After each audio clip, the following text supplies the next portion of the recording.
welcome to a Horror Console, your weekly podcast where we talk about spooks, frights, scares, and stuff that terrorized us during the week. My name is Corpse, and with me is my beautiful co-host and wife of global warming. You didn't think this one through, did you? I did not. Hey, today we have a very special guest, which without it wouldn't be Horror Month. It's Burger Champ. Burger Champ was with us. What's up? I guess my spooky name is Unexpected Pregnancy. Oh my God. That's the most horrifying of all. Are you unmuted? I'm unmuted. You Am are? I not making sound? No, you are making sound. I hear you. I was about to say. You know, unexpected pregnancies are still scary to this day. I am 33, and when people tell me, "Oh, I'm pregnant," I still get horrified. That's never going to not be scary. I mean, it's more horrifying when there's the risk it could be yours. Yes. Oh my God. It's even worse then. I'm so afraid that one day we're going to be, enjoying our dinner watching Chopped, and somebody's going to come out of the woodworks and say, Here's your my son. dad. Yep. So afraid. Hopefully it's not mine. Maybe they'll be like, "Hey, Carradine, this is your kid." Uh-huh. Okay. That she didn't know about. Right? I was in a coma for 9 months at some point in my life. You have like a 15-year-old somewhere. I don't want to think about that. No. Hey, if this is your first time or 157th time coming into the show, welcome. We're glad you're joining us for an episode of A Novel Console. We hope you stick around, have some laughs, and maybe find some new things to enjoy. If you want to reach out to us, you could do it on our socials, which is basically at A Novel Console on every platform, or you can email us directly at anovelconsole@gmail.com, or if you would like to support us, you could do it at patreon.com/anovelconsole. Carradine. You should tell your friends about the show, because sometimes when you do that, they listen to us and they might not hate us. You should also leave us a review wherever you can, because reviews help us be more discoverable. And we have our own Discord, in case you didn't know. So if you want to join that, just email us or go to our X and look for the pinned X. I deleted that app today because I'm Twitter. like, I can't Twitter. do it. I blah, blah, blah. I updated 101 apps. I That's did not update anything on my phone. How many did you delete? Because I feel like you should have deleted 60 of those 100 apps. I deleted a handful. I don't know how I have so many. I don't know how I have any space left on my you phone. updated 101 apps, Yeah. and your phone started fucking around. That's a good point. I Because wonder you if didn't that's restart why your my phone. phone is literally like not working right now. I didn't think about that. Your Oops. phone got Cruella de Vil from your 101 apps. That's a good one. I can't. So, it's been a while. And again, it wouldn't be Horror Month without having Burger Champ on the show. Welcome back. Tell me, Even what your have scary you self. what have you been playing? What have you been reading and eating and everything since the last time we had So- you on? Weirdly, yesterday I finished the first audiobook that I finished in like 3 weeks. Like it's very rare for me to. It's been very, very busy. I've been binging a podcast, things like that. So I finished a book I started a few weeks ago, but I did read a scary book between yesterday and today called Head Like a Hole, and it's like a very 90s throwback. But it's kind Sounds of like a body horror, mutated, almost mermaidy, body stealing. It was okay. It was fun. It was a little weird, and it got a little annoyingly referential, but it was good. It's like a whole Yeah, Alice in Chains or something like that? it's the Nine Inch Nails song. Right. Okay. Yeah, that makes sense. So they do a lot of that in the book. They do a lot of that, and they got in the car, and Stone Temple Pilots was playing, and I'm like, all right, well, that didn't add anything to the book. We know it's in the 90s. You keep saying that, So It's, what is it? Spuds McKenzie was on the radio. yeah. But right now I'm playing Yakuza 5, which is not scary. But just playing stuff here and there. I played Cocoon recently, and that was phenomenal. Yeah, I saw you and Thrak talking about that on the Discord, both saying that it was fantastic, short 6-hour game. I might have to make time for it because I've been seeing a lot of other people on YouTube and on TikTok being like, "This game is awesome. It's puzzle heavy, so go play it." But if it's that way where it doesn't let you be stupid with the puzzles and actually guides you to solve them, then I think that would be perfect for me. It does that very well. So I got a couple of notes here that I selected for intro topics this week. For what topics? Intro, whatever. 7 years ago today, on the day of this recording, 7. What is today? October 19th, 2023.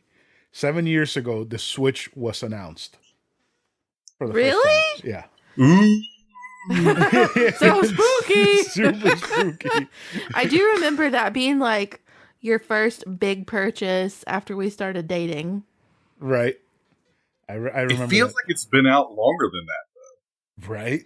Almost, So it That's does. weird. It does. I It guess feels the like Wii it's U been a was thing. so forgettable that you just kind of skip over that with your brain. Yeah, especially since they're porting like everything that was on the Wii U over to the Switch. Right. Like it just didn't exist. But it was announced, and I remember it was called the NX, and everybody was like, "Oh, the NX is going to be amazing. It's going to be so powerful." And little did they know, it's a little bit more powerful than an iPad, and it just has two controls that come off. The design is really the selling point on the Switch. The hybrid handheld, set top thing with a touchscreen and the bad Joy-Cons that you buy better Joy-Cons to replace. Yeah. Luckily I haven't had to replace any except for the original Switch's Joy-Cons because I bought it at a pawn shop and one of the buttons, I think it was like the B button on one of the Joy-Cons was busted. So I took it to GameStop and traded it in. But other than that, I haven't had to swap everything. That's been what? How long have we been together? 7 years? 6. 6 years? Mm-hmm. Right? And that was what? Like at the beginning of our relationship? I just said that. Yes. So it's not that bad. Yeah. I've been lucky. I haven't had drift or anything happen to my Joy-Cons. I think we got one. My daughter got one for Christmas. Maybe the year after it came out. It could have been 2 years after it came out, but I think it was the year after it came out. Because Mario Kart was already out. And a lot of the stuff was already out when we got it. Okay. Mario Kart might have been a launch game. I don't remember. I'm not sure. Because it kind of feels weird to think that the Switch existed without Mario Kart. Every game that came out in the first 2 years feels like a launch game. Right? But I mean, I do know for a fact that it launched with 1-2 Switch and Breath of the Wild. But who the hell played 1-2 Switch? Well, that was one of the games we got with the Switch because, I mean, if this was, let's say it was 6 years ago, my daughter would have been 8. So she was all about 1-2 Switch. I mean, for 40 minutes. But the attention span of an 8-year-old. Just like anybody else. No. That's what you get out of that game. 40 minutes. Oh, that's the attention span of the game. Okay. Yeah, because it has like 5 games. Uh-huh. One of them is like draw, where you and the other person have to like draw the Switch controller out like if it was a gun. Oh, The not other one's like draw. You're no. not There are drawing those- on your Answer Switch. the There are phone. a couple of fun games. They're just not long enough. There's one that's really fun where you have a treasure chest and it's got ropes or chains around it. Mm-hmm. And you have to keep turning the controller to unwind it, but the chain goes in all different directions. So you're constantly turning the controller to get the right angle to unwind it. That one's actually pretty fun, but I mean, the matches are 30 seconds. Right. And how long can you play that and keep it interesting, Right. So there's the other one where a phone rings and you have to pick it up. Whoever picks it up first wins.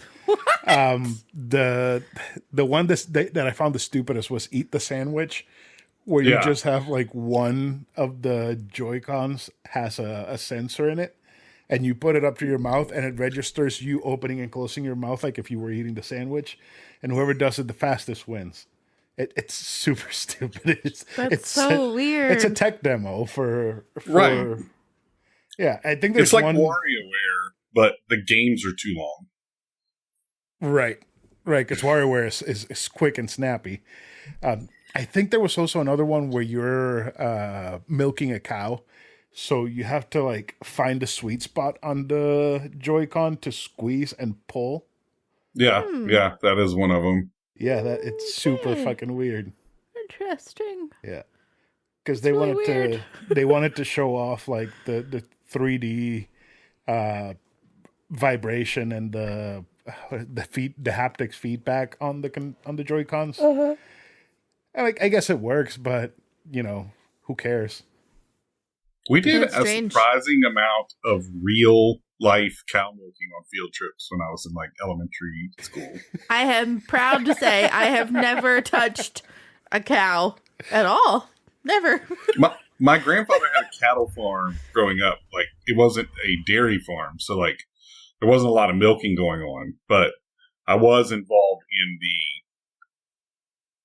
termination of cows Oh, no. for meat purposes. Oh no. Nice. Oh, those Look, poor I wasn't babies. swinging a sledgehammer or anything because I was very young. But It's a nail gun, but Oh my god. I can't. that reminds me of this video of this dude telling the story of when he was in like elementary school. They took his class on a field trip to a cotton farm, and they made like all the little kids just pick the cotton as part of the experience of visiting the cotton farm. And at the end, they're like, "Oh, we're keeping the cotton," and the people are like, "No, you got to give the cotton back." So they basically got free labor from all these little kids from like an inner city school. And he hid some of the raw cotton in his pocket, and his mom found it, and she raised hell at the school for taking all these little black kids to pick cotton. I remember you part of a telling me field this trip. story. Plus, cotton is It'll it can tear hurt you up. you. Yeah. it'll Have you tear ever up. like touched? Have you ever? No, Like Holy raw shit! It cotton will mess rip you your up, man. fingers apart. really? Yeah, it's got this Yeah, it'll tear really you up. sharp. So it's like And it's got fiberglass. these real sharp seeds in it. Mm-hmm. That's why Eli Whitney changed the game with cotton gin. Exactly. Because where I grew up, that field right there, Right, it was used for peanuts and cotton. So every once in a while, we'd sneak out onto the edge of the cotton field, and yank one. I'm like, holy crap! I'm never doing this again. I sliced up my fingers. That sounds like picking fiberglass. That's one of the reasons why it was so incredibly God, cruel no. That's awful. that they had to hand pick this shit. Yeah. That's probably why they got slaves to begin with. Good Lord. Jesus Christ. We need somebody else cut up their fingers. Yeah, It's awful. No, but they took cow milking. They didn't I mean, take we- me to do anything fun like that. I grew up like here where I live now. I grew up here, and there's a lot of dairy farms. There's a lot of we have dairy plants here, and there's a lot of like poultry is big business here. So a lot of field trips to like chicken houses and dairy farms and things like Stinky that. Places. Cheap field trips is what they're called. Oh dear. And get a little bit of free labor out of the kids. while they're at it. Is Yeah. it? I can't. Oh dear. No, I do have one more topic, and this is one that is probably going to annoy Karen. But 3 years ago, I watched Ghostbusters for the first time. That means 3 years ago you watched Hocus Pocus for the first time, right? Yes. Didn't you watch those in the same season? Yeah, I did. And I watched both of those movies because I was doing the episode on the Ghostbusters games, and I wanted some context to what was happening in the game. And the movies were fantastic. And we should watch them together sometime soon. I've seen them. I don't care. Let's Oh. watch them again. I saw the original in the theater when it very Oh first came dear. out. Let's see, what year did that come out? 85, 87? That's a good question. Let me check. I don't know. I wasn't alive. Ghostbusters. I remember really enjoying it in the theater. Like, really enjoying, because it was like just right at that horror, for that age kind of thing. I mean, because really the only horror element of it is the very beginning of The Librarian. Right. Yeah. But Right. So it was in 84, June 7th, Oh, 84. wow. 84. So I would have been 6. So that was right in my wheelhouse of spooky and funny. And then the second one came out 5 years later in 89. I also saw that. I think I like the second one from what I remember more than the first one. So I thought I did a lot when I was younger, Mhm. and as an adult, I still like it. But I don't think it's as good a movie. I think I liked it more as a kid because it's the one that came on TV constantly. Oh, no. And so I've seen it like at least 20 times more than the first one, And so you just get in the mode of like, I've seen it so many times, it's great. Right. Yeah, That's I get not that. always true though. Sometimes. Right. But I think I like the second one more because of the jokes. They just had like jokes coming nonstop the entire movie.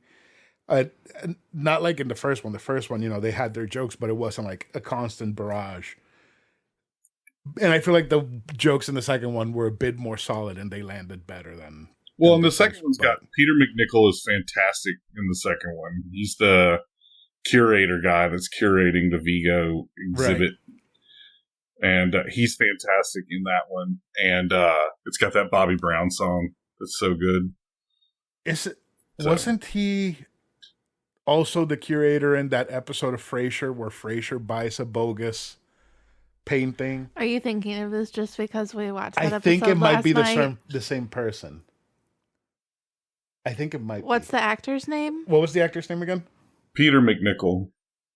He was on Numbers for a while. He was a regular on that. McNichol. I know whoever he is. He's got one of those faces like I know I've seen him in something else, but I don't know what. Oh, he was on Ally McBeal for a while as well. He's in everything. Let me see this man. No, he wasn't in Frasier. Let me see. Him. Oh no, that's definitely not him. That's honey. not him. No, but not at all. same vibe though. He could show up in an episode of the new Frasier, I guess. Speaking of, did you watch it? No, I have no intention to do so. Oh my god! I am recording this episode instead of watching the new episode. But you better bet your ass I'm going to watch it as soon as we finish.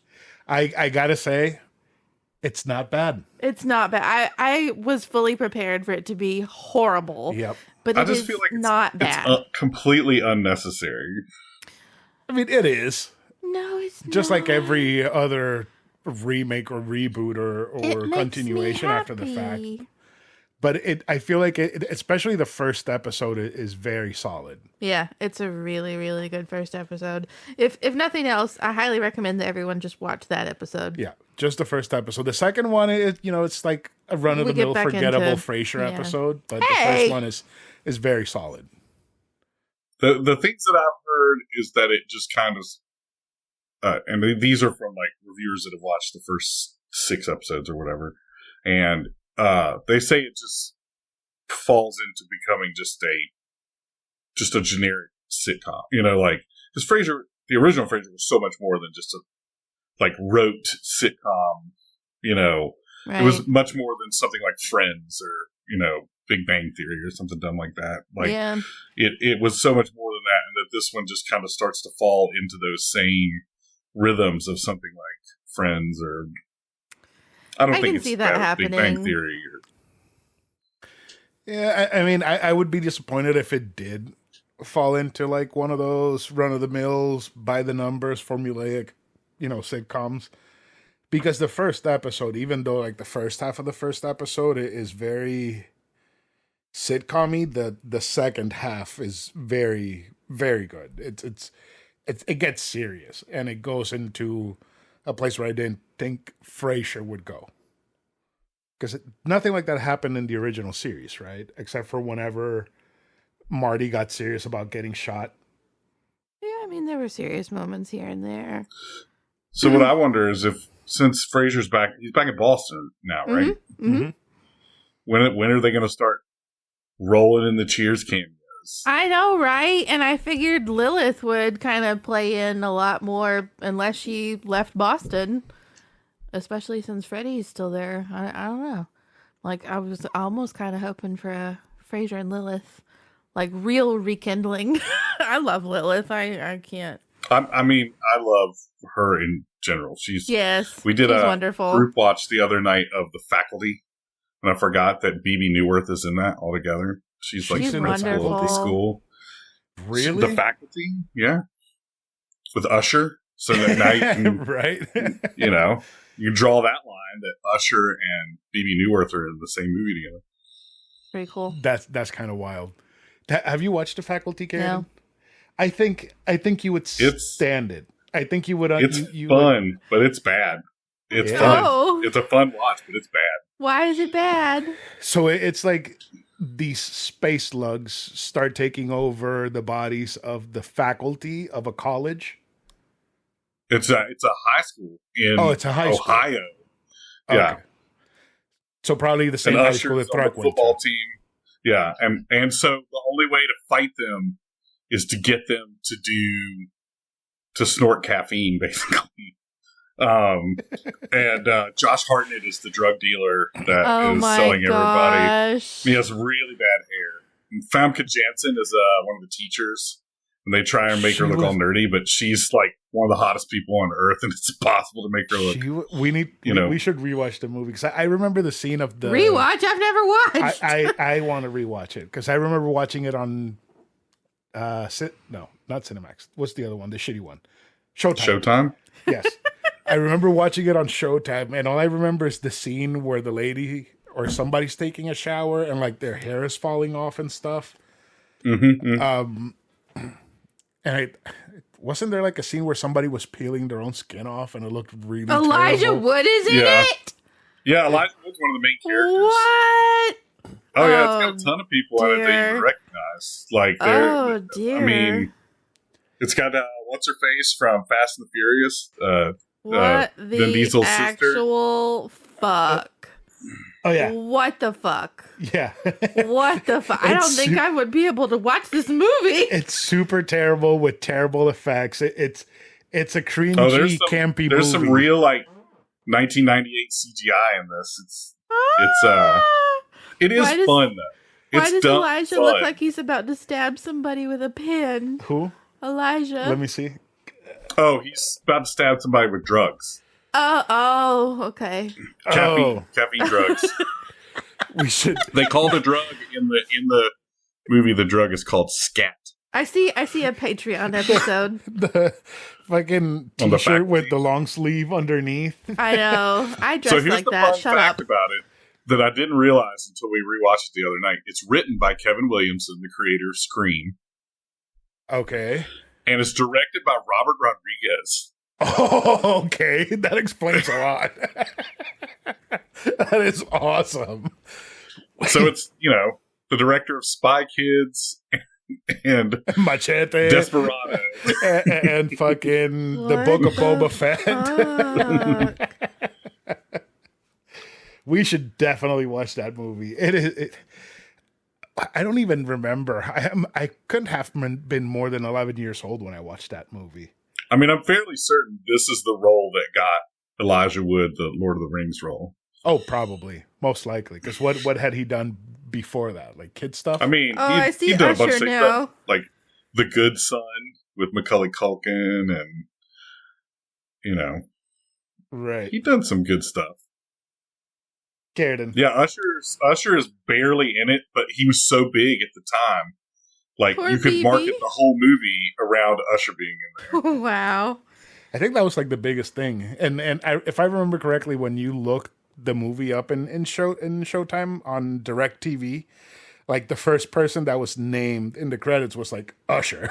Oh yeah, he's like on the cover of the, I guess it would be, VHS was still around then, DVD, but he's like right on the cover, and he's literally in the movie for probably less than 3 minutes. Are you kidding me? Yeah, I'm looking at this poster and he's up in the top corner and his name is one of the names.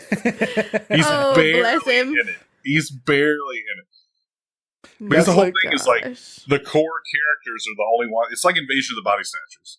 The core characters are not infected, but literally everyone else is from pretty much the beginning. Jeez. And so everyone's barely in it. It's we should watch it. It's stupid, it's campy, it's a fun time. It's got all those Hollywood tropes, like you got a school with like 3,000 kids in the middle of Ohio for some reason. Mm-hmm. Like it looks like a college campus. It's clearly filmed in Vancouver. You know. Okay. All right, put your phone down because you're going down a rabbit hole. Yeah, I am. Woo. By the end, she'll have watched the whole thing in clip form. Right?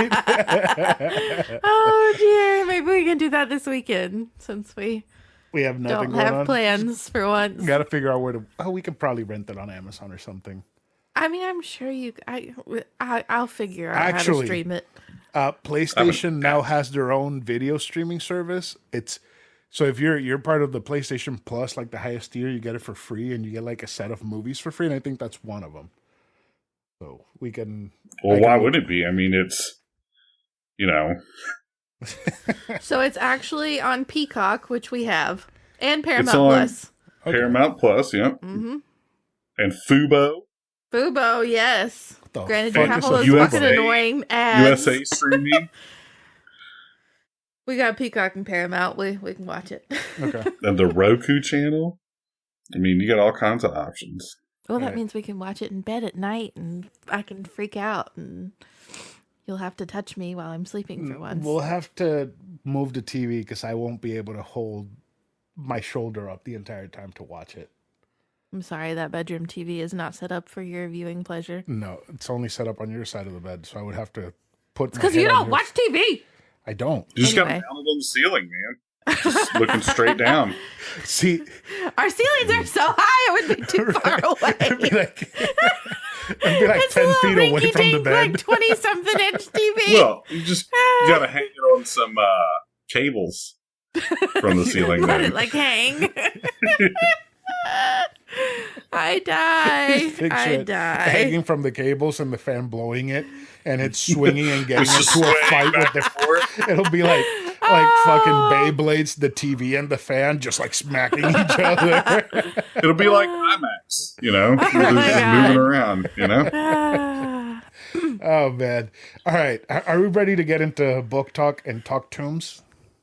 What? Talk about Oh, yes. Talking tunes. talking tombs. All right, this is book talk.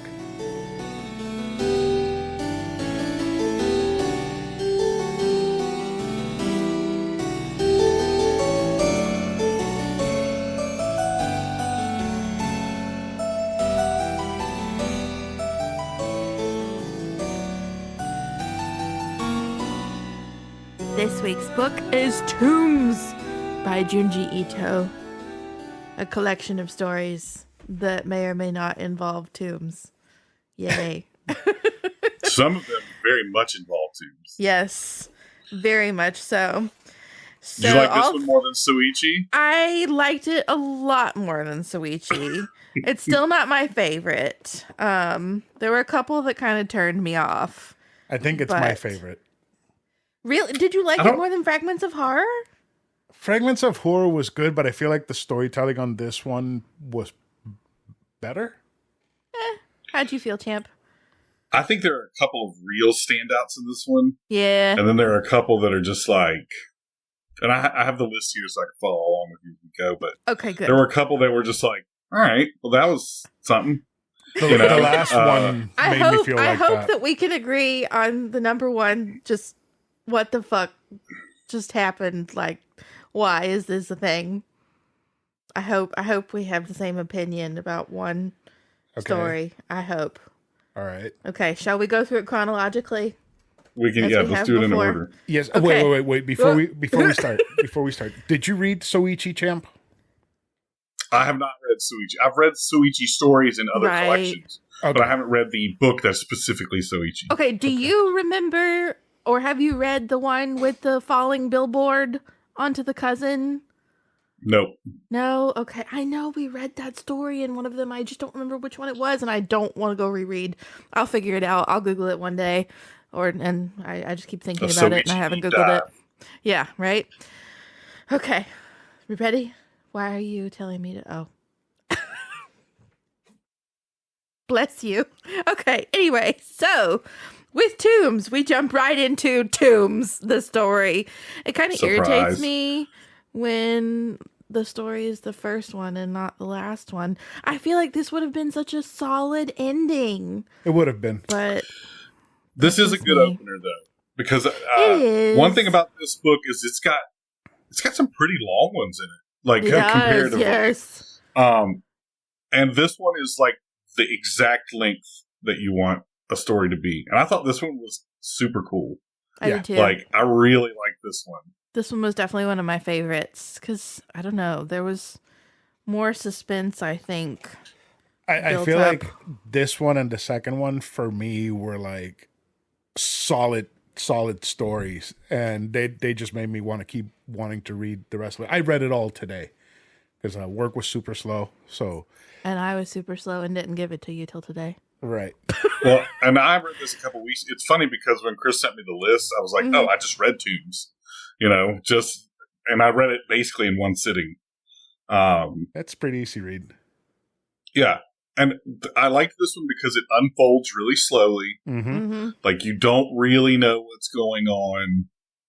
This one's actually really good for building mystery. The stories in this are really good at like leaking it out to you slowly.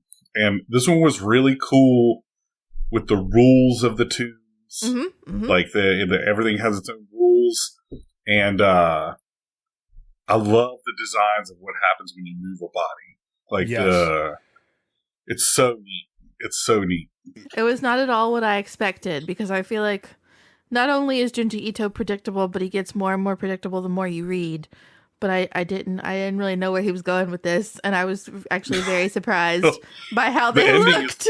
The ending is very out of left field, though. Right? Too, where it's just like, and then suicide. It's like, what? That one was fun. See, I feel like Ito does his best work when he has time to flesh out what he wants to say. Because his best stories are the long ones, like this one and Uzumaki and Tomi and all those stories where he actually has time to develop what's going on and not just like wrap it up in a tight bow like it was all a dream or the person was going crazy or fucking mushrooms, right? Like this one, it had time to develop and set up rules and everything like you said, and it was very solid because of that. I feel like he could write an entire Tombs volume. Yeah, like where they're all centered around the Tombs. Well, and what you could do with the Tombs story is you could tell the backstory of each tomb. Yes. And the life of the person leading up to where they died and why their tomb is there. Yes. You know? But it's really cool. Like, okay, so we haven't explained what this is about. Like, these kids are going to visit I guess it was the girl's friend from growing up or going to school or something like that. And on the way there, they hit a girl who's crossing the road and they decide to cover it up. So they throw her in the trunk and they're going to take care of it later. Well, they throw her in the back seat and then she dies in the back seat and then they throw her in the trunk. Oops. And it turns out it's this girl's sister that they're visiting. And they didn't recognize her because her face was swollen. Right. They're looking for her and they're freaking out. And they can't move their car all of a sudden because there's these gravestones in front and in back of them. And you find out that in this village, everything gets a tomb where it dies. But the more you read into it, you find out that they're not putting tombstones up. The people physically, well, not just people, cats, dogs. Mm-hmm. I don't know why there aren't a bunch of little miniature insect tombs, but maybe there are squirrel tombs. Everything in this village turns into a tomb when it dies. And so when they get into the trunk of the car, you find out if you move the body, it doesn't turn into a tomb. It turns into like a fucked up piece of concrete. Yup. With a human person skin in it. Yup. And if you look at it closely enough, you can kind of see remnants of the person. It's a lot. A lot. It's a neat design. Yes. And when I saw it, because it was in black and white, for some reason, I started thinking that it was crystals that were popping out of it, which would look cool as fuck. But then you remember it's cement or concrete or whatever, and that's way more fucked up. So that would look way crazier. And those two kids are super strong because they carry that concrete girl like 200 yards to the upstairs, to the water, to the well. Impressive. Yeah, upstairs. Yeah, I'm looking at them now. It's insane. Like up like some fucking Aztec ruin stairs. Like this is intense. Yeah, that was a really good story. That was a very, very good story. I really like that one. So what's next? Clubhouse. I Which like is that you one. you liked Clubhouse? I like Clubhouse. How did you feel So- about Clubhouse? I like the premise of this one. I thought it was cool. There's Yeah. two factions, upstairs and downstairs. The ending is straight up dumb. I The wanted whole more thing from was the dumb. ending. I wanted more from the ending too. I wanted them to pull her head completely off. Yes, That's that's what what I I wanted. That's what That's I what I thought was wanted. going to happen. So basically, and y'all correct me if I'm misremembering this. So there's this group of friends, and they happen upon a haunted house. Is that what? I think it's one of those things like when you're a kid, there's like a dare you to go into that haunted house, that kind of thing. It's like well known in the neighborhood for being like the house is haunted because something messed up happened there. And one of the girls goes into the house. She goes up to the second floor, if I remember correctly. One goes Right. on Well, to the they second all- floor. One girl wants to stay outside, so she stays Right. outside. And the girls go in and they split up. One girl goes upstairs and one girl goes downstairs. Stays downstairs. And then And these so girls the start other acting girl's super scared, weird. She stays outside. Other two girls start acting super weird, causes a rift in their friendship, and then what is it? One of them convinces the one who was scared to hang out, and she winds up With taking her her new to the college house. friends. Yes. Winds up taking her back to the house, and her creepy college friends are hanging out in this house, and what? I don't remember. She gets freaked out and she leaves. And then she's talking to the other girl, and the other girl's like, I want to mend this friendship, so come with me. Right. And so she takes her back, and they go into a back entrance to the house. So she She doesn't doesn't- realize it's that the they're same going house. into the house. And she goes upstairs. So what ended up happening in this house is there were these kind of militant protesters, college Yes. protest group. Yeah. And they were all one group. But two of the people didn't see eye to eye, and they split into these factions. And one moved upstairs and one moved downstairs because they couldn't agree on how they should Oh my god. Do protest or whatever. Yeah. And so they blocked off the door between the upstairs and downstairs, and then they literally had an all-out war, and they basically all killed each other. And so the upstairs 'Cause that's goes to haunting normal. the upstairs, and the downstairs goes to haunting the downstairs. And then this girl, the end of it is she's like a stepmom in a Pornhub video, and she gets stuck in a door between the upstairs and the downstairs. And her head's sticking out of the door, and then their body's at the upstairs. But they just end it there.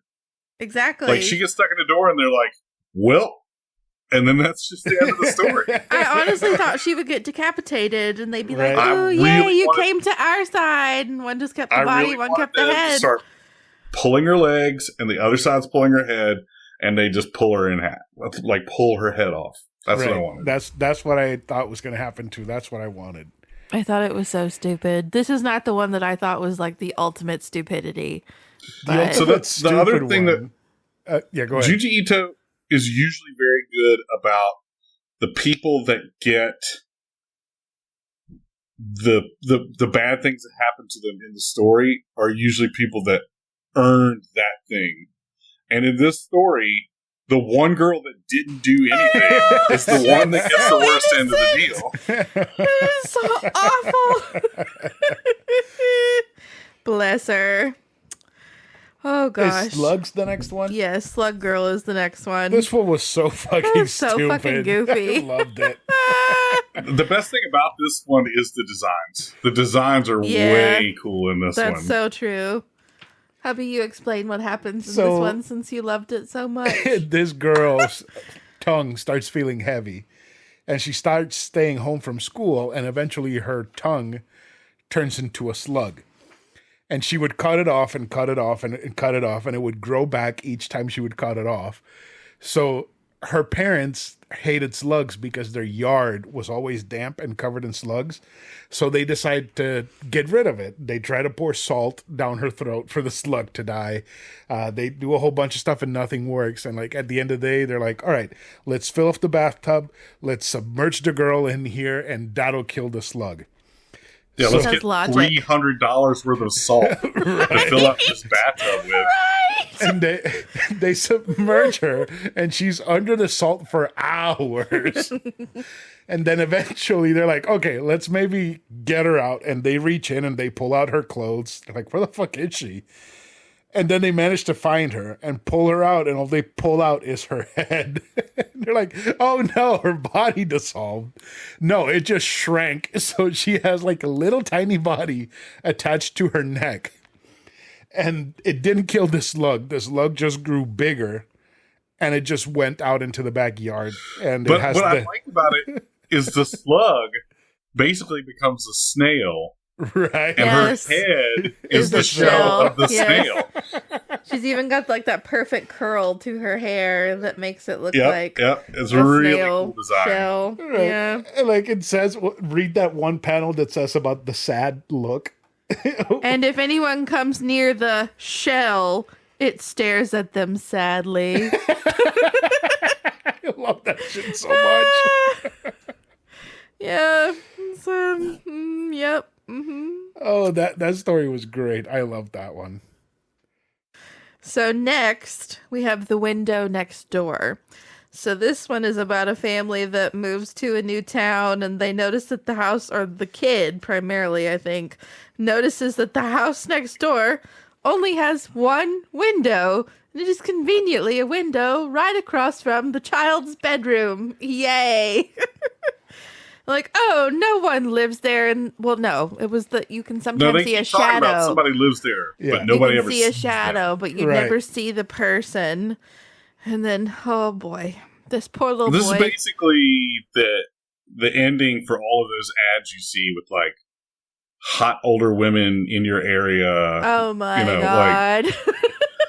I mean, this was not one of my favorites. No. It's basically just she's a weird creature thing, and This looks like a she swamp keeps lady. trying to get him to invite her into his window. Mm-hmm. And he keeps refusing. No one believes him because his parents sleep in his room and they don't have any problems. And every time he's in his room, he has problems with it. And then it has a really kind of weird ending where she's reaching out and she's almost reached his window. And then you find out that she's able to like stretch her house. Exactly. Closer. Stretch But her it's house. only the window. The window has like Right. separated itself So from the it's house grown to like a- stretch.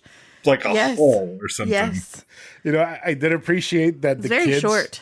the kid's reaction was like, if she knocks on the window, I'm gonna punch the shit out of her.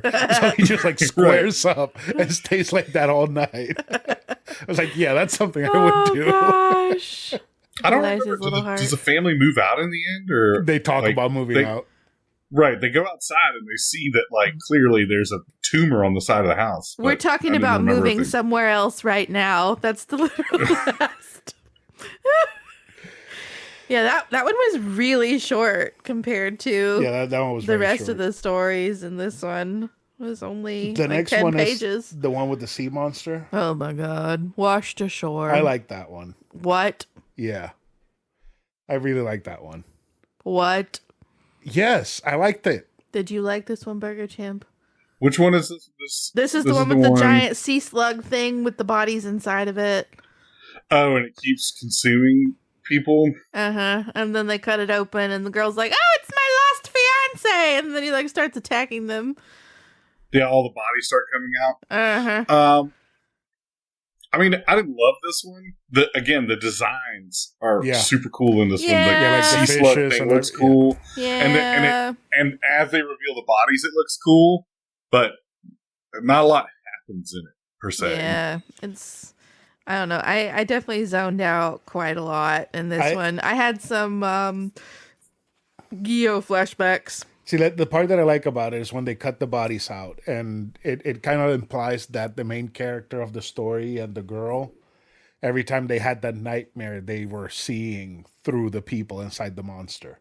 So that's why they could see those super And that giant. they had like some kind of parasitic relationship with the monster. Right, but they could see like Yeah, they giant were fish being fed and underneath. kept alive Mhm, by what the mhm. monster ate. Exactly. Yeah, it's just weird. Really weird. So what's next? The Strange Tale of the Tunnel. I love that one. This felt so X-Files-y to me. So Well, and X-Files-y. This one is one of the longer ones. Yes. I really like this story, but I feel like it could have been way shorter. Yeah. Yeah. Because a lot of it is just going up the tunnel and back down the tunnel. Yes. And then back up the tunnel and then Yes. back down the tunnel. Yes. But It could have once- been like half the length. Once the shit hits the fan, stuff picks up Yes. tremendously. Yes. When so basically like there's this tunnel in town that's rumored to be haunted, and like people will go in and like kill themselves and never come out and shit, and like their mom, this young guy and his sister, their mother committed suicide at the tunnel. By walking into a train that was Right. coming out of the tunnel. Yeah.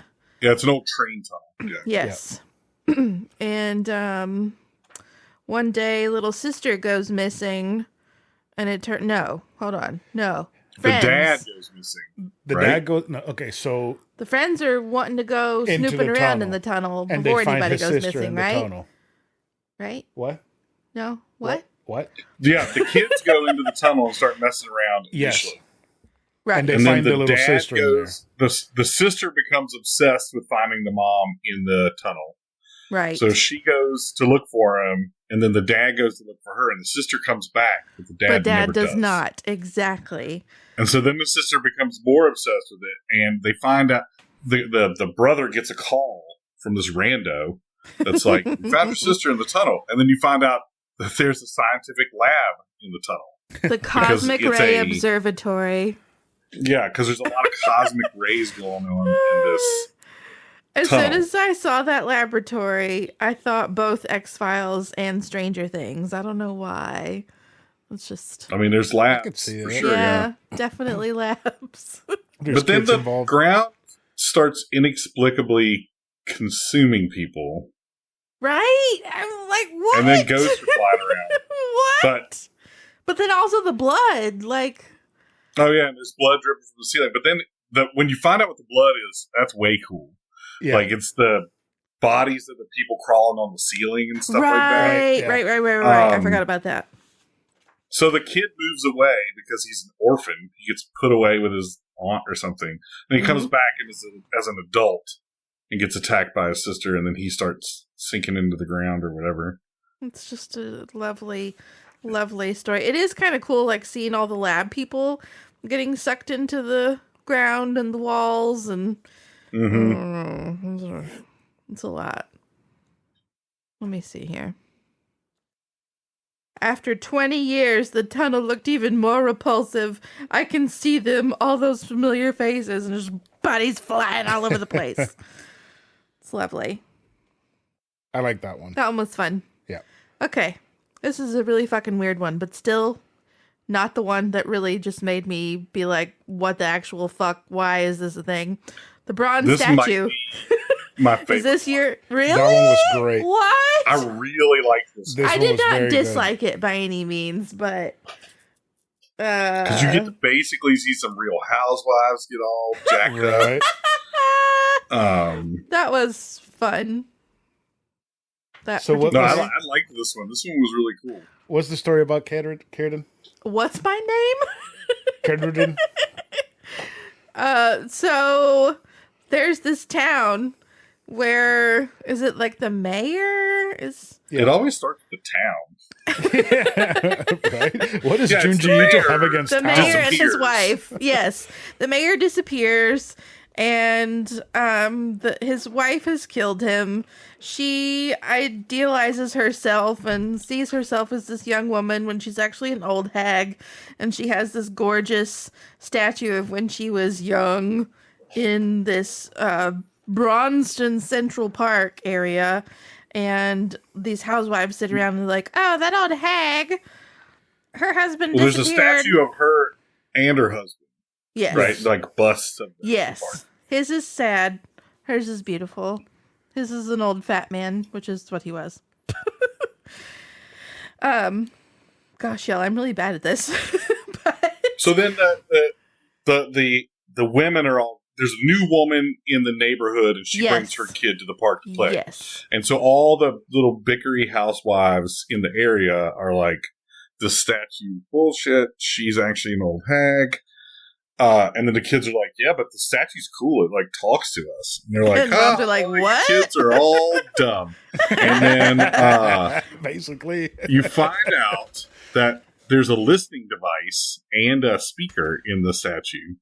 And that the woman that lives in the house, the mayor's wife, has been talking to these kids and gathering information. So she invites these women over for, I don't know, some sort of tea time or something. Yeah. And to unveil a full life-sized bronze statue. Oh, yeah, bronze statue of her full body, not just a bust. And they all laugh and, make fun of her. And so then she has them all tied up and then dumps hot wax on them and makes a statue out of them. A cement statue. Oh, because there's Lovely. an old man that's a statue maker that's obsessed with her. Yes. He's quite frightening. He reminds me of, I don't know his name. The creepy skeleton-looking dude in Rocky Horror. Was he like the butler or something? Oh, Ed O'Brien. Yeah. Well, the actor's Ed O'Brien. He's the guy that wrote Rocky Horror Picture Show. Really? Mm-hmm. know He's that. also Ferb's dad on Phineas and Ferb. Oh. Yeah. You should tell Chris that he should watch Rocky Horror with me. Rocky Horror's great. maybe. Actually, don't watch it unless you guys go see it. That's what I full. said. I'm like, we need to Get see your if list, we can. bring all your props, Yeah. do all that stuff. Yeah. It's an experience. It is fun. It's really fun, Mom. So Anyway. back to the concrete statue. Yes. All the housewives get turned into concrete. So long story short, she kills them. They're investigating it. All signs point that she did it. And so she convinces the statue making guy makes another statue. Because they find her husband's corpse in the swamp or whatever. I don't remember why they went looking for it. She I pulled think them she out wanted to to- get She rid of finds it.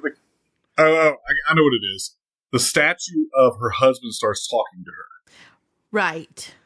So she goes and finds his body, and to hide his body, she gets the statue man to make a male statue using his body and makes this handsome Adonis male Yes. statue. Very, very handsome And so statue. basically, cops are knocking down her door. She's in a lot of trouble, and she wants to make a gold statue. That's what it is. She's got to melt down enough gold. And then the statues start talking to her. Like the statues become alive and become their own Yes. people. And then they just start making out, the statues. Right. It reminded me a lot of the last one the one where the water couple or whatever started making out and the two sides of the river had to watch them and they were all disturbed. Right. It reminded me of that. Okay. Anyway. So he starts to make her into a statue. She wants to be made into a statue of Yes. gold.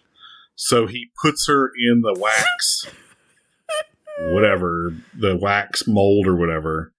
And then he has a heart attack and dies. And so Yep. she's just stuck in this wax mold forever. Bless her heart. And that's the most beautiful woman in the world. And thus the most beautiful woman in the world ended up existing only as a cavity in a mass of hard plaster. What a beautiful, timely end for... Yeah, what a sentiment. Right? Okay, so this next one. This is the one where I was just like, what the actual fuck? I have absolutely no idea what the fuck this man is fucking thinking. This is awful. I honestly skimmed a lot of it. I could not tell you for the life of me what the story is about because I was in another place. It was so bad. Floaters. Floaters. It's not about turds. No. It's not about It is the little not about squiggly lines turds. inside your eyes that you see sometimes. Wow. I don't So this even know. You didn't like it? Basically, No. when you have a lot of vitriol and hate and whatever, that thought turns into ostensibly a dandelion seed. And then it floats around and just yells your true thoughts at everybody who will listen.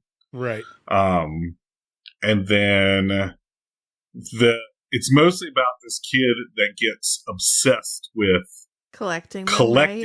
everyone's ideas. And so he just starts hoarding them.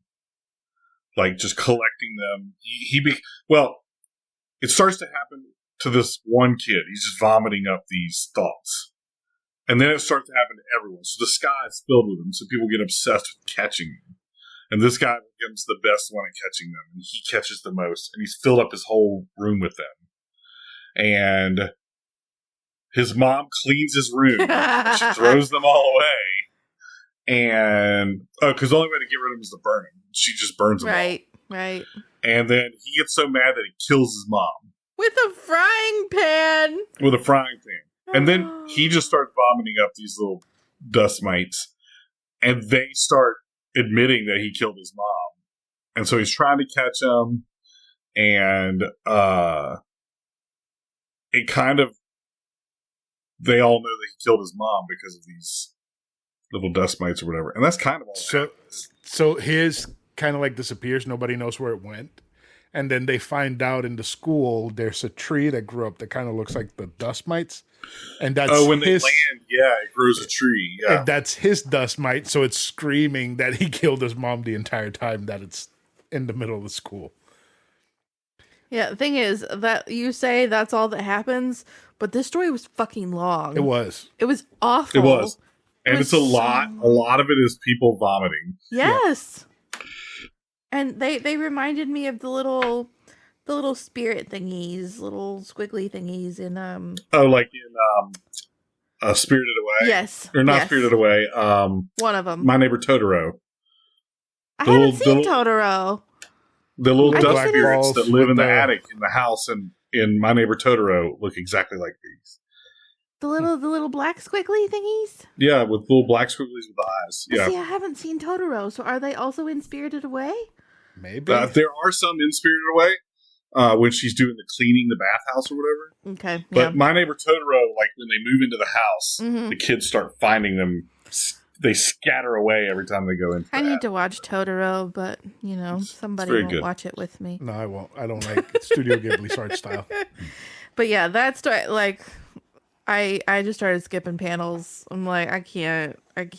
There's a lot of dialogue because it's a bunch of things shouting all the time. Right. I had a hard time following who the fuck was who. Like, I can't. Now this last one. Yes, the last one. I didn't like the ending. Granted, the cover of this last one, I feel just doesn't quite capture whatever what it was about. Anyway, the bloody story of Shirosuna. This was this is the one with the crying? Is that with the doctor that comes into the town where everybody has type AB blood and they're all ill and then they're not. Need some, right? And then they are again. Yeah. But everybody's bleeding out of every part of their body all the time. Everybody bleeding, everybody got sunken in faces, and they need some help. And they all have type AB blood. And he's like, the mayor is like, oh, welcome to our town, doctor. We need your help. Don't worry about the water. It might be red and smell like copper, but it's perfectly safe. Don't think twice when you see the red water. And spoilers, it's blood. Yep. Because there's big veins running under. It's a big veiny village. Yeah. And there's big veins running underneath. Breaks so one of the veins. fucking Blood's weird. everywhere. But the ground absorbs all the blood. The people drink the water, and it makes them better. It makes them And bleed. it's And this then they get bad constant again. cycle. Yeah, it's this constant cycle of them bleeding into the ground, and then the ground giving the blood back. Then he breaks a vein, he busts an artery, and everybody starts fucking bleeding out in the entire village. I found that so then he's got to weird. fix it. He literally put a big Band-Aid on it. And then basically he just joins the village and he Exactly. starts bleeding out of his whole body. And it ends with like a new team of doctors that he had contacted before he succumbed, showing up and like, oh, we're here to help. I'm like, sure, the cycle's just going to continue and you're all going to be part of this lovely to blood me- village. This is basically the same story as that one from the Liminal Zone with the weeping women that Yes, that one was yes. mourn people. This is Mhm. the same thing, only instead of tears, it's blood.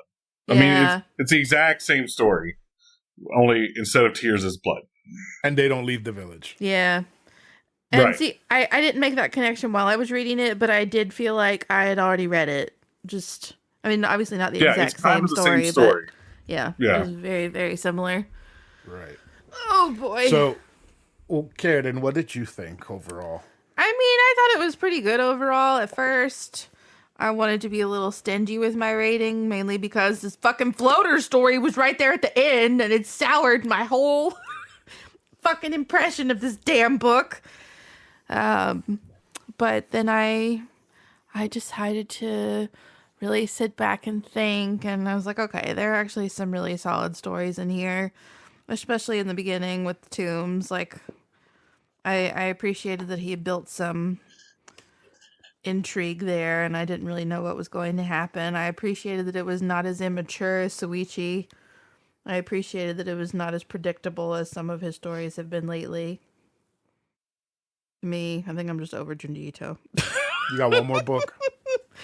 I know. Chip, what did you... Oh, wait, what was your score? 4 stars. 4 stars? Okay. Yeah. What about you, Champ? What did you think? Out of 5. I also 4-starred it. I think even the not as strong stories still had, for the most part, really good designs in them. Yeah. Like really cool art ideas, even if the stories didn't come together as well as some of the other ones, like the slug head design. Yeah. All of the weird amalgamation statues of the women tied together. Those designs were really cool. Yeah. And the tombs just had like the actual story tombs had a lot of cool designs in it. So I think overall it's one of his stronger short fiction collections. You know, does it have a story that's as strong as like the Enigma of Amigara Fault or something like that?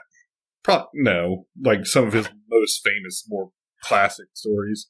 But there are a couple of really solid ones in this one. A couple of really solid ones.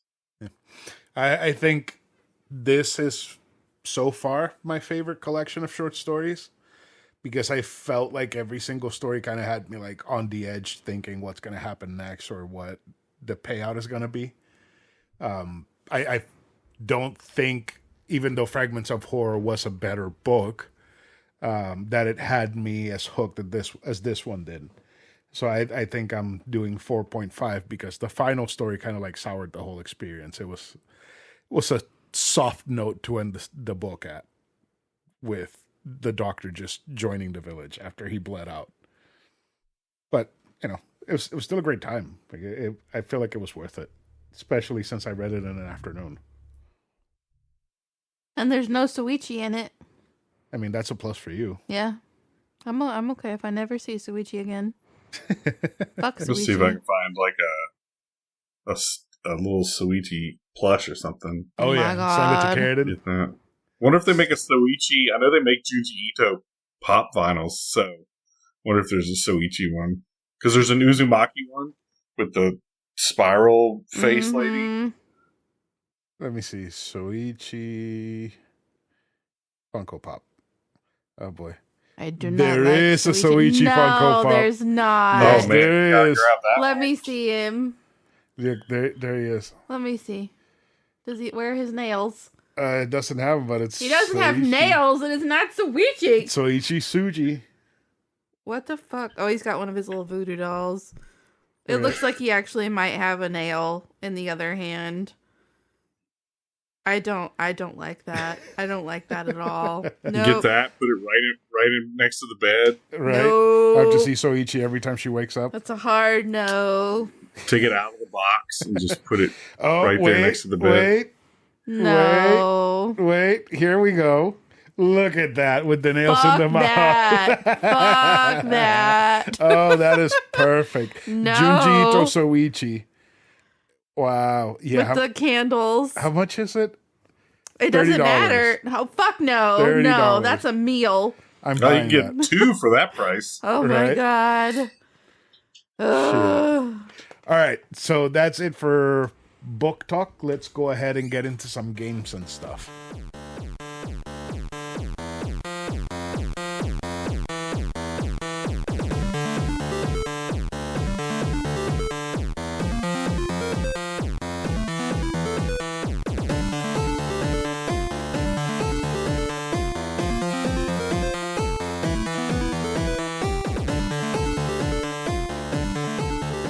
All right, this week's game is Dead Space, the 2023 remake of the original 2008 game of the same name. I think I muted myself there, so Way to go. yeah, I was just lowering the microphone. Again, Dead Space remake, 2023 remake of the 2008 game. This is the first time I've beaten the Dead Space game. I started in Dead Space 2, absolutely fucking loved it, and never played 1. And after playing it this time, I can say that I enjoyed it, but I am never playing this game again.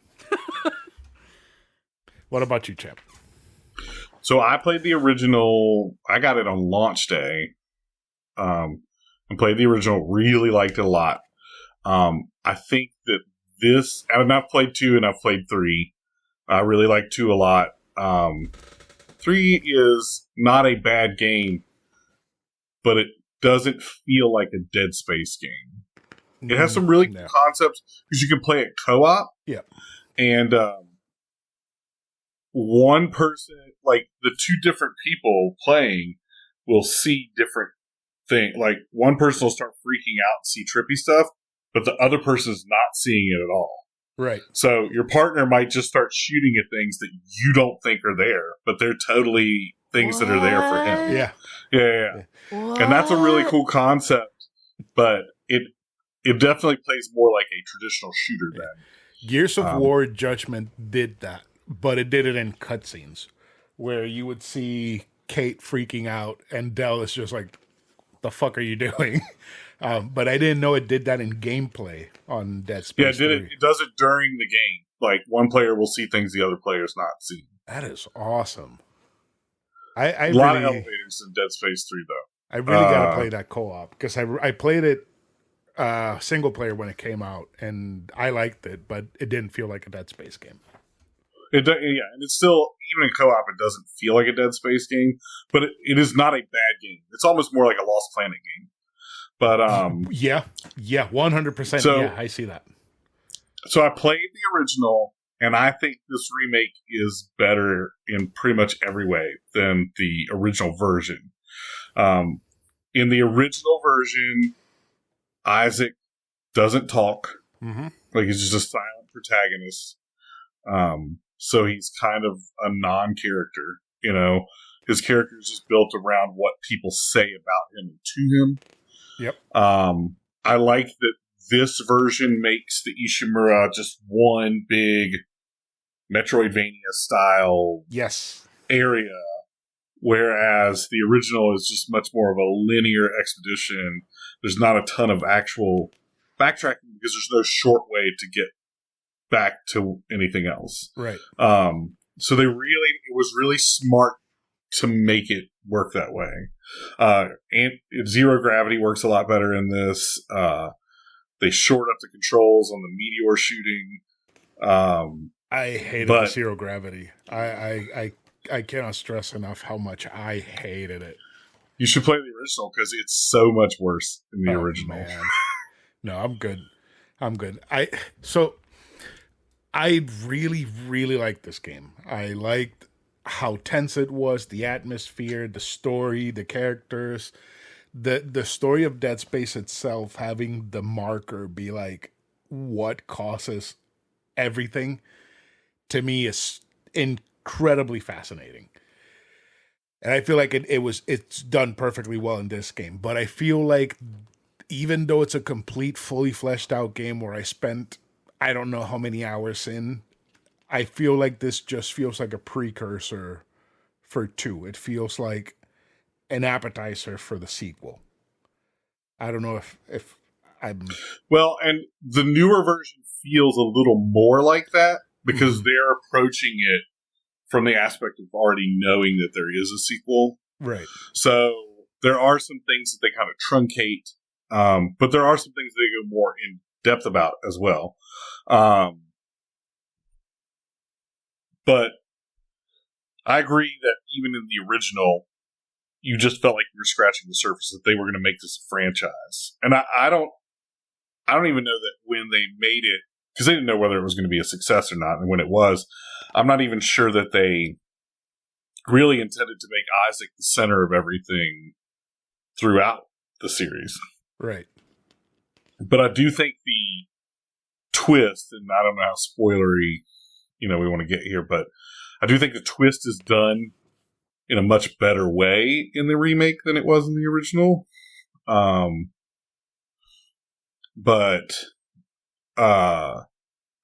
just, sound design is superb, and the sound design is really superb in this.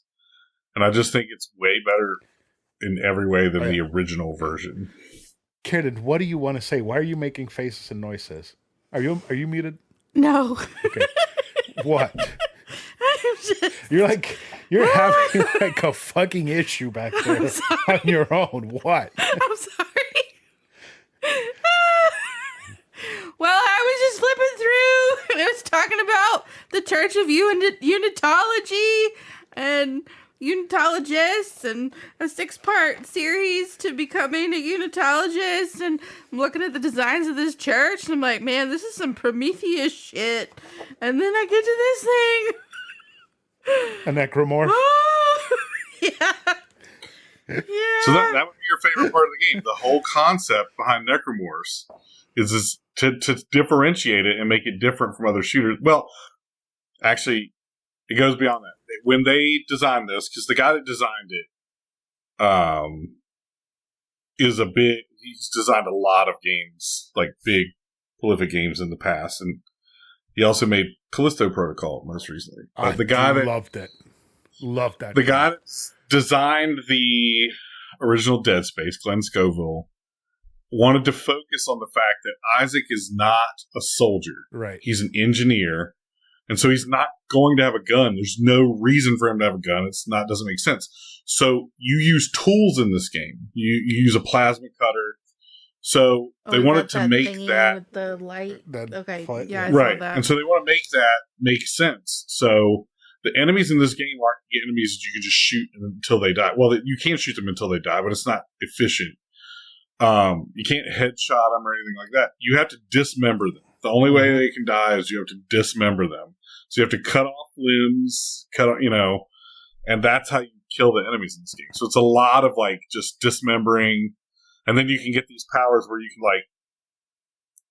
they have these big blade arms. You can cut a blade arm off of one and then grab it and then impale another one with the arm you just cut off. Right. So, Karen, I talked to you about this game earlier this year. Yeah, you did. it came out and you saw the necromorphs and stuff on your phone and Yeah, you I were did. horrified. Mm-hmm. So about the story. So the premise of the story is that you're Isaac Clarke. You're going to the USG Ishimura, who has sent out an SOS. That one is particularly horrific. Yeah. Yeah. With the teeth and shit. Yeah. Yeah. Is there a picture of the babies in there? Probably. Because the babies in this one are the ones that have the tentacles that come out of their backs. Yeah, they're like little babies, human babies, and then they get big tentacles that shoot missiles come out of their butts. Yeah, it's not like in the second one where they become like pus-filled bombs. Oh, this makes me feel sick. Yeah. Oh, God. So Carradine, they go to the USG Ishimura and they don't know what's going on. So when they get there, they get attacked by necromorphs. It turns out that they found a marker on the planet Aegis 7, right? Yeah, where they're digging. Yeah, And that marker was created by the Earth government and sent there because it was turning people into monsters. Were they the unitologists? The unitologists worship that marker as their god. the not Scientologists. Right. So Uh-huh. their goal is to get the marker. I see what they did there. Instead of going to space in a spaceship like the Scientologists, they want to be evolved to like peak evolutionary whatever, which is the necromorph, according to the religion. So, yeah. Like that. I find that so fascinating because there's not just one marker. It's not just the red marker. There's tons of different colored markers that have been created either by humans or by aliens. Is that a baby? No, that's not a baby. What the fuck? You gotta be demented to come up with this shit. It's great. The What the monster fuck? design is great. Okay. Yeah. Oh my god. What the fuck? Yeah, so like when you fight that, your goal is to like amputate its arms with Which ones? There are like 50 arms on Pick this one. thing. What the hell? right? And like if you shoot the head and knock the head off, they become angrier. So you can't just knock their head off because it won't kill them. It'll just piss them off. Yeah, and then they just come at you with no head. Right. And they just start swinging wildly because they can't see. I would have nightmares. The game I'm is probably gonna have nightmares. the game is fucking Just great looking at because this. the sound design is so good. What the fuck is that? Oh yeah, the heads. And they can, and since it's a like mining ship, there's all this like ventilation and stuff, and they can just come out of any ventilation shaft. And one thing of Dead Space, and it was kind of the first game that I remember doing this. One thing it did so well is you can walk by the same body like 7 times and nothing happens, and then that 8th time you walk by, it just gets up and attacks you. Yeah. What? So you get into the habit of every time you see a body, you just stomp the shit out of it. Oh. Yeah, Yeah. because curb stomp is real. That's the way you open chests. That's the way you do everything. Is you curb stomp the shit out of everything. Right. Okay, so you see those heads, right? That I told you to go Yeah. back to. Sometimes you will be walking around and you will see one of those heads like hauling ass towards you. If you don't kill it in time and it manages to latch onto you, it rips off your head and inserts itself as your body's new head. So this is Alien. Worse. When you die in this game, it's gory. Oh, yeah. There's a lot of really gory ways for you to die in this. You can get pulled in half, cut diagonally down the middle. They cut your arms and legs off. You have a Right. little stumpy body. Like, God. it's good times. The one that annoyed me were the wall enemies that have like the tentacles that latch on that are screaming. Mhm. If you don't kill it in time and you get too close, they will one-shot you. They will knock off Oh, your for head. sure. I hated those motherfuckers because I somehow Yeah, those things suck. I managed to get close enough by accident for them to kill me in one shot. And it wasn't me, or did you also get like a lot of necromorphs just popping out from behind you for no reason? Yes, but the sound design is so good that you can hear them coming when you like from behind you when you have surround headset on or whatever. I like the fact they can attack you while you're like doing stuff in the shop. Like you're never safe. You're There's never not safe. a safe Yeah. room. Like in Resident Evil, you got safe rooms. You know you're safe in a safe room. There's no such thing as a safe room. Yeah, no. Even the areas that were safe, quote unquote, in the original are not safe anymore. I've never liked the suit design for the original Dead Space. I can't say that I'm a fan of the suit design on this game. It just feels like it's like part of the world and the environment and the universe, but it feels like Isaac is another monster in the Dead Space world with the suit I think design. you're supposed to feel that way. But what I do like about the suit design is everything you need to know is on the suit. Yeah. There's no UI at all. Like Right. nothing on the screen is a UI. Your health, your whatever your magic thing is called, your The stasis, the bullets. all of that stuff is on your suit without you having to look at a menu or and I think that design is really That's cool. very clever. Yeah. And many games have ripped that off since then. What? But I think it's really cool, the suit design that way. What is it, Carden? What? It's a dog. What? A dog. What dog? There's a dog. Where's the dog? There's a dog. Oh my god, I can't see. The fuck are you talking about? Well, in the Dead dog? Space 2, there's a zoo, so you get all kinds of animals that are necromorphed. Oh, the dog. He's choking a dog. Okay. Yeah, I remember from the second one, the nursery, because that scene is just ingrained into my mind with the lady calling the baby over. The baby crawls all over to her. She holds it and it blows up and kills her. What? Karen is fucking horrified. But the thing I remember in the second one the most is when you find out there's a zoo and there were ostriches that got loose because they make such a specific sound. Aren't those? And they'll hide from you and then run out at you. Oh, they turned them into the hunters. Is it what it's called? Yeah. They're Yeah. like raptors, you know, Right. and they'll I they'll remember hide those. around the corner and they'll come out at you. Those really are cool. Death by particular- ostrich. They're particularly creepy because you will hear them making noise and then they will poke their head out the corner and you will look, you will see their head for a quarter of a second and they hide back. So you're not sure if you really saw something or not. Oh god. And then And Isaac, then what happens is another one will attack you from behind while you're looking at that one. and the thing is, Isaac is also going crazy, so you don't know if it's like a hallucination he's having or if that's a real enemy that's there. It's such a mastercraft of horror. I feel I hope this one did well enough that they remake the second one. I'd love to see that. I think it did because I don't know if you've listened to the discourse, at least in our small indie podcasting community, but everybody that has played this game has fallen in love with it because it's so fucking good. Yeah, I was hoping that Dead Space 2, another thing that I love, it has the best unlockable secret weapon of all time. Yes, it does. If you beat it on the hardest difficulty, you literally run around making finger guns, and there's no sound effect. A laser comes out of the end of your finger. There's no sound effect for it. It's literally Isaac going, pew, pew, pew, pew, pew, pew, Oh pew. my bang, God. bang, bang, bang, pew, pew, pew. I can't. Foam finger. It's so funny.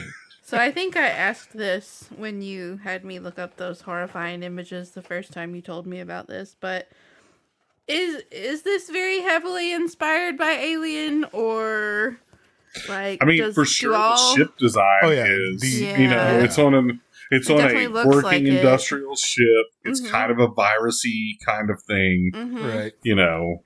All of it looks very alien-esque. right. The Nostromo and the USG Ishimura have a lot of similarities. You know, you're walking and you see like clouds of steam just shoot out for no reason.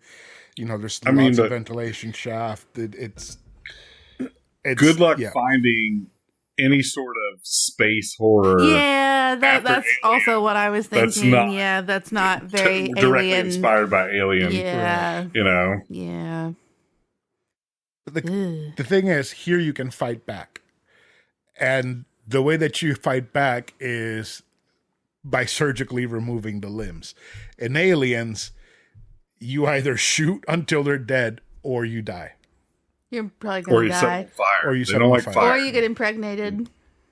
And you still die. That's Yeah. true. But your death might be a little delayed, at least. But then they bring you back, and you birth like a albino alien, Mm-hmm. Mm-hmm. What? and then Winona Ryder has to suck it out of a window. I would love to sit down and us watch Alien. I don't know why, but I found them very intriguing and Alien incredibly horrifying at the same time. Alien is fantastic. The original Alien, and I love Aliens, but it's an action movie, not a horror movie. I can't remember if I watched past Aliens. You watched But Alien the other is one. fantastic. Did you like Prometheus? I hated Prometheus. Really? I was literally I really angry when I enjoyed got out of the theater Prometheus. Okay. because every character Why? is so dumb in that movie. Well, They're so dumb. yeah. Also, I don't know, like just everything about it was a huge turn off to me. Other than Michael Fassbender's fantastic. Oh, yeah. He's wasn't fantastic he's in fantastic. everything. wasn't Danny McBride in that movie? I think He's he's in one Aliens, of right? Or no, is he in Danny- Prometheus? Danny McBride is one of the two guys that goes out with the little scanners. Right. It's like Right. the other redneck guy, and they go out with the little scanners. Yes. And then Charlize Theron is And the Idris captain Elba. that doesn't. And Charlize Theron is the captain that doesn't apparently know how to roll out of the way. Yes. What? So she gets killed by a giant Cheerio. Yes. Oh. You need to watch them Yeah, I guess.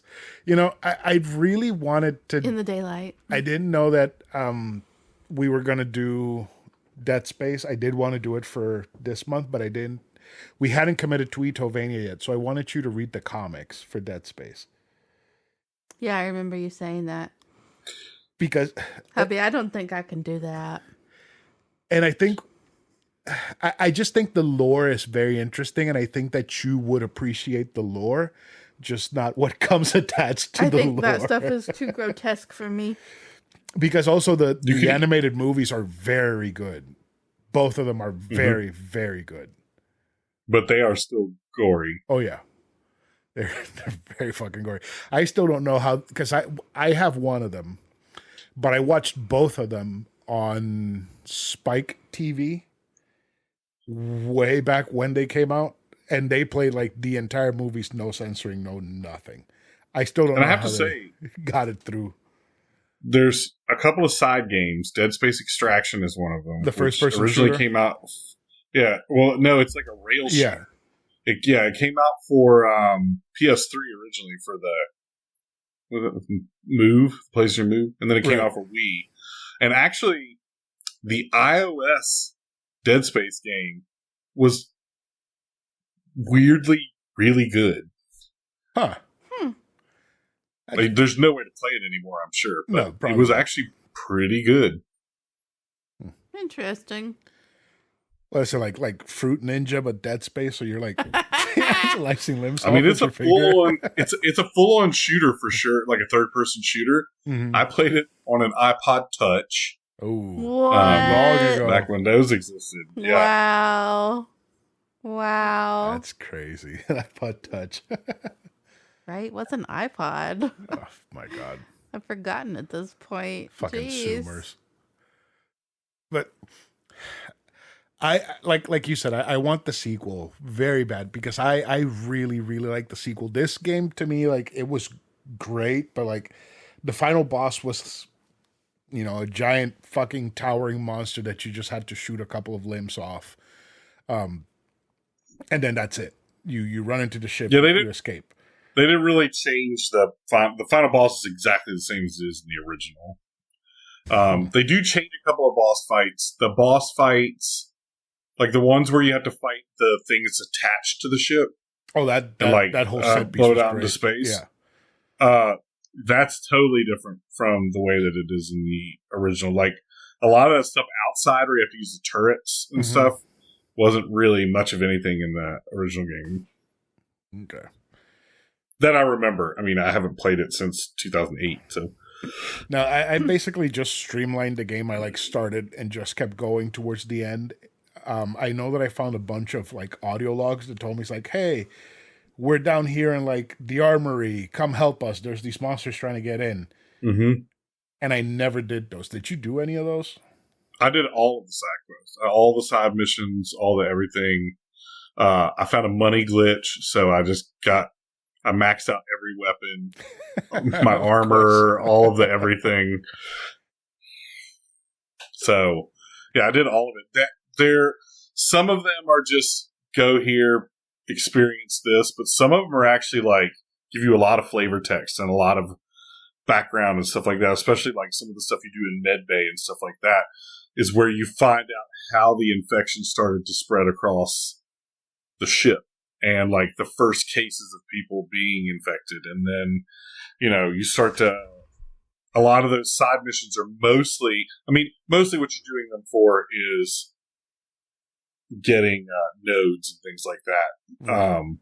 But a lot of them give you like this little flavor text of like who were these people working on the ship outside of like the people that you're interacting with, and they give you like a little flavor text to the story because they do that thing where it's like hollow projection, so you actually it's not just an audio log like see what's going on, have a video of what happened in the room while you're in there. Okay. I kind of maybe want to go back to like an earlier save file and just do all of them, but I would just do a New Game Plus because you get to start with all of your upgrades. That is true. So you can just cruise through it. And I could see the alternate ending, which I already saw on Facebook. Somebody posted it and I saw the alternate ending, which is great. I really like that. I wish that was the ending that we got with the game. So I'm just going to go ahead and spoil it. So the original ending, Carradine, the part of the reason why Isaac is in this crew going to the USG Ishimura is to save his girlfriend Nicole, who was working in the med bay of the Ishimura. So the entire time, Nicole's there, and she helps him, and she's there physically and whatever. But it turns out that she died before they got to the Ishimura. So the person that he's been seeing as Nicole is some other lady from some other department, and she's been seeing Isaac as her boyfriend who died by some doctor that killed him. So at the end of the game, everybody pretty much dies. Isaac escapes on the ship. He looks to the side and he sees Nicole's dead body, and she attacks him, and the game ends. In the alternate ending... I'm sorry? Yeah. Oh. No, go ahead. So in the alternate ending, they're flying away, and she walks behind them, and she's like, oh, we gotta do whatever. He's like, oh, I'm just gonna go ahead and build something, and it's gonna be amazing. And he's just talking about building another marker because the red marker that was in Aegis 7 got destroyed. So I like that ending because he's gone full fucking crazy. I'm gonna build another marker and cause another fucking mass extinction because of this. So I like that ending more. And it also plays into the sequel, because in the beginning of the sequel, he's like in an insane asylum, all tied up with a straitjacket, and the fucking necromorph infestation breaks out right in front of him. Oh, that's fun. Oh, yeah. The sequel is so good. Sounds like a great time. Oh, yeah. Amazing. Mm. It'd be a good vacation. Oh, yeah. He gives himself a lobotomy. That scene is fucking great. Oh, yeah. Wonderful. Very, very close-up shot of a needle going into the center of your eyeball. I'm out. If you fuck it I up. am out. I quit the podcast. I'm done. If you fuck up the lobotomy. It's not a needle. It's not a needle. It's a drill. It's an eyeball. It's a drill. So it's a drill going into an eyeball from very close up. I'm just gonna go over to my desk and I'm just gonna work. Oh dear. I can't unsee it. I felt like the progression with the weapons as you're getting weapons and leveling them up and all that. I feel like even if you don't do the side stuff that I didn't do, I still feel like you keep growing at a good pace. I never felt like I was under leveled or I wasn't strong. Well, you can enough. buy nodes Oh, yeah. to level yourself up too. But I will say, compared to the plasma cutter, most other weapons are mostly useless. Yeah. I did actually. Some of the weapons are better. They like balanced them better and made them better in the remake. Like I never really used the assault rifle to actually shoot things, but I used the mines a lot. Like it shoots those mines on the ground, and you could just bait enemies into getting blown up on the mines. The saw blade thing is a lot better in this one, and the flamethrower is not 100% useless because it's 100% useless in the original game. I had 3 weapons on me the whole time. No, 4. I had the plasma cutter. I had the flamethrower, which is what I used the most. The assault rifle for whenever there were one of those wall latched things, I would just circle it shooting with the fucking assault rifle. And that fucking Kamehameha laser beam gun that you get. Oh, the line gun? That's one of my favorites. Was insane. It would turn everything into shit. No, you're talking about the one you charge up. And it just shoots like a beam straight. Oh, that's the line gun. Actually, the one I found most useful once you get it is there's the thing that you charge up and it just shoots out a sonic wave. Did you use that one? I didn't. Okay, so there's a gun that you charge up, like you hold down on the button, and when you let off, it doesn't look like anything's coming out. It just looks like a burst of air. But if you hit like a regular, just not special necromorph, it'll just blow all their limbs off in one go. It's super powerful once you get it powered all the way up. And it's literally just like a sonic boom that just blows everything back and knocks the limbs off of weaker enemies. That's awesome. That's so cool. Oh, man. No, the line gun is one of the better weapons from the first one. Because when you do the charge shot with it, it just cuts everything in half. Like there's these giant necromorphs that come out every once in a while that they're like hulking gorillas just charging at you. I would just stand on the other side of the room and just hold it and just move side to side, just between our arms, trying to knock it down. And it was so good. That was a great weapon to use. And I held a lot of ammo for it, thinking I would have a boss fight where I could let loose and use it. But I didn't get a fight like that. So I just, every once in a while, whenever I had too much ammo of it, I would just use it on lower level, necromorphs and stuff. Mm-hmm. But, man, what a fucking great game. Let me see. Because I have some notes about it here. My final thoughts. Probably fun. I beat it when did it come out? February? Yeah. So, Dead Space Remake, I gave it a 9 out of 10. Fantastic game, a must-play for horror junkies. The gore and viscera are up front, and the story is very interesting. I really hope they remake 2 and 3 as well, since 2 is my favorite, and I think making changes like they did to this one on 3 would make it a better game. Because the liberties that they took to change this game from what the original was, just like making Isaac talk and turning the game into more of a Metroidvania, work excessively well. So if they make changes like that to 3, I think 3 would be a way better game. Okay, so what I said when I finished it, and this is also, you got to keep in mind, before Resident Evil 4 remake. Right. That wasn't out yet. So I said a fantastic remake that feels fresh and new while hitting all the memorable points of the original. Not only a graphical update, but everything from the sound design to pacing to weapon effectiveness to movement, especially in Zero G, feels better.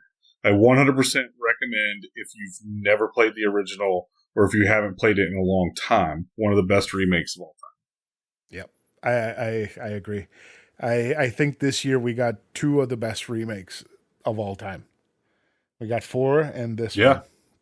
And I'm happy about that. It's pretty impressive. What about you, Karen? Give me your final thoughts on Dead Space. I think it's horrifying. And I think didn't I walk in on you playing it once and I had to immediately walk away? I think so. Yeah. Especially since you play this shit at night. Like, what's wrong with you? With the lights off. What the fuck? I would never be able to live. Every noise would be grab the gun. We're about to die. You know, the entire time I wouldn't be able to sleep. Like, I'd be too scared of the dark to close my eyes. The entire time I was playing it and you would go into the room, I would close that door because I had a feeling that your mom was going to try to sneak up on me. Really? And I would end up punching her like that one time where I almost punched a cat after she shoved it in my face. Oh my God. So I was playing games one day and I was focused and her mom, I had my headphones on and her mom showed up with her new cat and she like stuck the cat in my face. And my first reaction was just to swing at it until I noticed it was the cat. So I didn't actually hit it. You've almost punched me several times. Yes, because that unfortunately is my first reaction.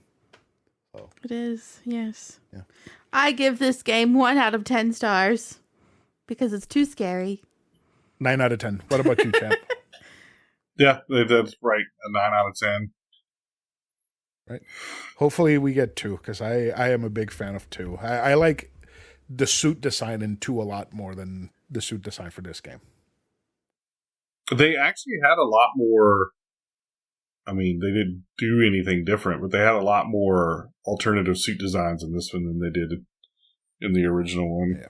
Although I do remember in the original one, if you owned Dragon Age Origins, since they were both EA games, you could get the dragon. It was an armor suit, like a suit of armor from Dragon Age Origins. And I pretty much wore that for most of my original play of the original game. It was like it looked like a knight's armor. Yeah, that was in goodness. 2 as well, and it had that little visor like down here as well. Mm-hmm. And then in Dragon Age 2, you had a Dead Space armor that also had like that little visor, and it had like text scrolling on it the entire time. Which I used that armor a lot on Dragon Age 2. Fucking nerds talking about Dead Space and armor. Big fucking nerds. Yeah. So that's it for this week's episode. Champ, is there anything you want to plug before we end the show? I recently did a guest spot on a podcast called Split Up. It's about horror movies. We did an episode about horror musicals. And then I also did a guest spot on the Indie Quest podcast talking about Sea of Stars. Ooh. I have yet to play that. I've seen all of you guys talking about it and the mixed reception of some absolutely loving it and some liking it. I really need to get to that. Very, very, very good. Spoilers for the Indie Quest episode, but I think it's very, very, very good. It's a quote unquote spiritual successor to Chrono Trigger. Oh, that has game that you told me all about over several It has episodes. a lot of Chrono Trigger energy to it. I liked it a lot. Like, I really 100% of it. I did everything in it. I still think Chained Echoes is the better throwback RPG. But Sea of Stars, really looks the part, really feels the part, sometimes to a fault. Like, sometimes you'll run into things that are dated mechanics that are throwback mechanics, but they feel dated. You know what I'm saying? Right. So, but it's very good. The story's fun. It's got some really good characters in it. I mean, it's absolutely gorgeous to look at and listen to. Yeah, it looks super pretty. Okay. And we will go ahead and look those, and we will pin those episodes in the show. The episodes are out, correct? Yeah, they're out. Okay. Yeah, so we will pin those on the show notes so you guys can click on them, go listen, and support these other podcasts and listen to some more Burger Champ. So yeah, Karen, anything else you want to say before we end the show? No. No? Okay. Nothing. What about you, Champ? Anything else you want to say before we end the show? Not that I can think of. All right. Then do you want to say goodbye, Karen? Goodbye, everyone. Do you want to say goodbye, Champ? Goodbye. Bye. Goodbye, everyone.